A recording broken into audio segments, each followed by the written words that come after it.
ஆதி பாரதி சீரியலில் நாளைக்கு ஒரு சூப்பரான எபிசோடு வந்திருக்கு. அதுக்கு முன்னாடி எல்லாருக்கும் ஹாப்பி நியூ இயர் ஃப்ரெண்ட்ஸ். வாங்க நம்ம வீடியோக்குள்ளே போகலாம். பாரதி வந்து செம கோவத்தில் இருக்காங்க. அப்போன்னு பார்த்தல அதான், நீ ஏன் இந்த கம்பெனியை விட்டு வேலையை விட்டு வந்த அப்படின்னு கேட்டோன்னே, எனக்கு என்ன தெரியாதுன்னு நினச்சிக்கிட்டு இருக்கியா? ஆதிக்கும் உனக்கும் உள்ள என்ன ஓடிட்டுருக்குன்னு எனக்கு நல்லாவே தெரியும் அப்படின்னோடனே, நீ ஆதியை விரும்புகிறேங்கிறத உண்மையை வந்து ஒத்துக்க அப்படின்னு பாரதி கிட்ட வந்து பட்டுன்னு கேட்டுடுறாங்க லதா. அப்படிலாம் ஒன்றும் இல்லை, நான் ஒன்றும் நீ நினைக்கிறதெல்லாம் ஒன்றும் கிடையாது, உன் கற்பனைக்கெலாம் நான் என்னால் பதில் சொல்ல முடியாது அப்படின்னு சொன்னோன்னா கரெக்டாக வந்து தமிழ் வந்துடுறாங்க. தமிழ் வந்தோடனே வந்து தண்ணி எடுத்துகிட்டு வந்து குடித்தோடனே தண்ணி குடிக்கிறாங்க. குடித்ததுக்கு அப்புறமேட்டுக்கு கரெக்டாக வந்து ஆதி ஃபோன் பண்ணிக்கிட்டே இருக்காங்க பாரதிக்கு. ஃபோனை வந்து எடுக்க மாட்டேங்கிறாங்க நம்ம பாரதி. என்ன, யார் ஆதி தானே ஃபோன் பண்ணுறாங்க அப்படின்னு லதா கேட்டோன்னே, இல்லை அது ஏதோ ராங் நம்பர் அப்படின்னு சொல்லி கட் பண்ணிடுறாங்க. மறுபடியும் வந்து கரெக்டாக லதா நிச்சயமாக வந்து ஆதி பாரதி வீட்டில் தான் லதா இருப்பாங்கன்னு தெரிஞ்சுக்கிட்டு கரெக்டாக ஆதி வந்து ஃபோன் பண்ணுறாங்க. அதே ராங் நம்பர் தான் எனக்கும் கால் வருது அப்படின்னு சொன்னோன்னா, ஹலோ சொல்லுங்கள் ஆதி, என்ன நீங்கள் பாரதி வீட்டில் தான் இருக்கீங்கன்னு எனக்கு நல்லா தெரியும், ஃபோனை அவங்கக்கிட்ட கொடுங்க அப்படின்னோடனே, உன்கிட்ட தான் பேசணும் அப்படின்னு சொல்கிறாங்க. அதெல்லாம் பேச முடியாதுன்னு சொன்னோன்னே, ஃபோனை வந்து சரி என் ஃப்ரெண்டுக்கிட்ட கொடுங்க அப்படின்னு சொன்னோன்னே தமிழ் வாங்கி பேசுகிறாங்க. ஃப்ரெண்டு உங்கள் மேலே நான் ரொம்ப கோவத்தில் இருக்கேன் தெரியுமா அப்படின்னா, அதான் 1000 டைம் சாரி சொன்னேன்ல, நான் வேணும்ன்ட்டு எதுவும் செய்யலை, இந்த மாதிரி யாராவது எங்கள் பாட்டிலாம் சொல்லியிருக்காங்க, பொய் சொன்னாங்கன்னா அதே மாதிரியே நடந்துரும் அப்படின்னு சொன்னோன்னே, நான் வேணும்ன்ட்டு எதுவும் பண்ணலை, அம்மா கிட்ட சாரி சொன்னேன்னு சொல்லிடு, ஒன்ட்டையும் சாரி சொன்னேன்னு சொல்லிடுனா, அம்மா உங்ககிட்ட சாரி சொல்கிறாப்லையா, சாரிலாம் ஒன்றும் தேவையில்லை அப்படின்னு சொல்கிறாங்க. அப்படின்னோடனே ஒவ்வொரு வார்த்தையாக சொல்ல சொல்ல பாரதி வந்து பேசிகிட்டு இருக்காங்க. லதா வந்து இதுக்கு நீ பேசாமல் ஃபோனை வாங்கியே வச்சிடலாம் அப்படின்னோடனே, ஃப்ரெண்டு நான் அப்புறமேட்டுக்கு பேசுகிறேன், அம்மா கோவமாக இருக்காங்க அப்படின்னு சொன்னேன்.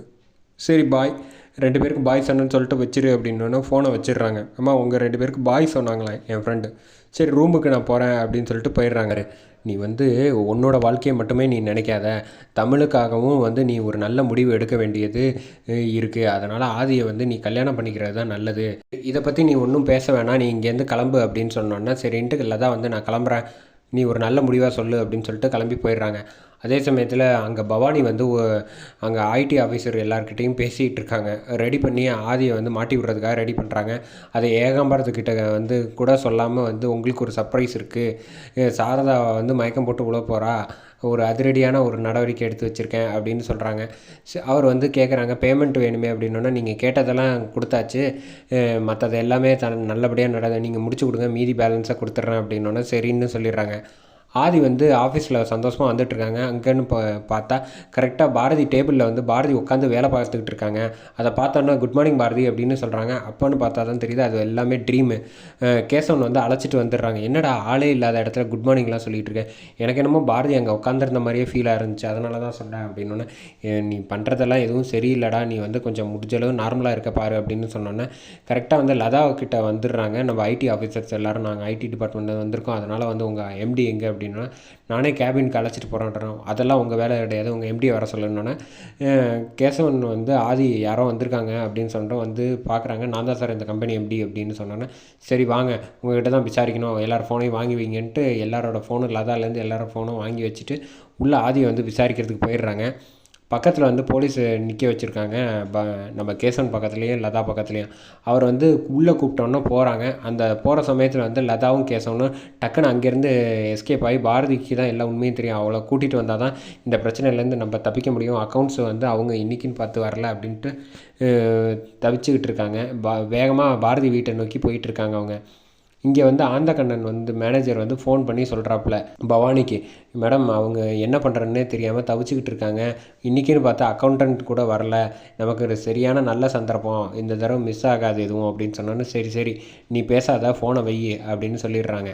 கேசவனும் லதாவும் வந்து வீட்டுக்கு வந்துடுறாங்க. வந்தோடனே மரகத மாமாட்ட வந்து பேசிகிட்டு இருக்காங்க.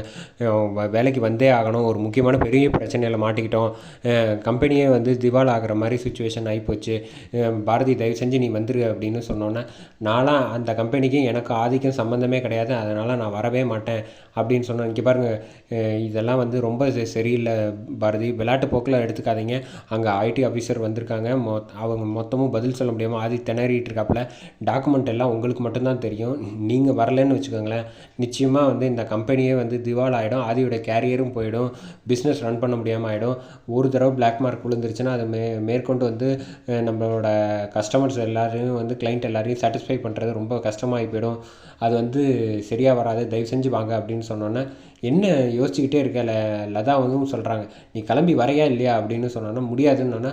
மரகதம் வந்து கொஞ்சம் அட்ஜஸ்ட் பண்ணி போமா, இவ்வளோ உதவின்னு கேட்குறாங்களே, நம்ம போகாமல் இருக்கக்கூடாது, அந்த தம்பியும் நல்ல தம்பி தானே அப்படின்னோடனே சரின்ட்டு பாரதி வந்து உள்ளே போகிறாங்க. உள்ளே போயிட்டு பேகை மாட்டிட்டு எடுத்து கிளம்பி வந்துட்டு இருக்காங்க. அதே சமயத்தில் ஆதி வந்து கேட்குறாங்க, நீங்கள் எம்டி தானே, இல்லை என்னென்னு எனக்கு ஒன்றும் புரியல இந்த கம்பெனிக்கு, நீங்கள் வந்து நான் கேட்குற கேள்விக்கு எதுக்குமே பதில் சொல்லலைன்னா ஆதி, இது வந்து விளைவுகள் வேறு மாதிரி இருக்கும், நிச்சயமாக நான் உங்களை வந்து கைது பண்ணுறதை தவிர எனக்கு வேறு வழியே கிடையாது அப்படின்னு சொல்லி மிரட்டுறாங்க. ஆமாம், எந்த பதிலும் சொல்லாமல் ஆதி வந்து பாரதியை நினச்சிக்கிட்டே தவிச்சிக்கிட்டு இருக்காப்புல.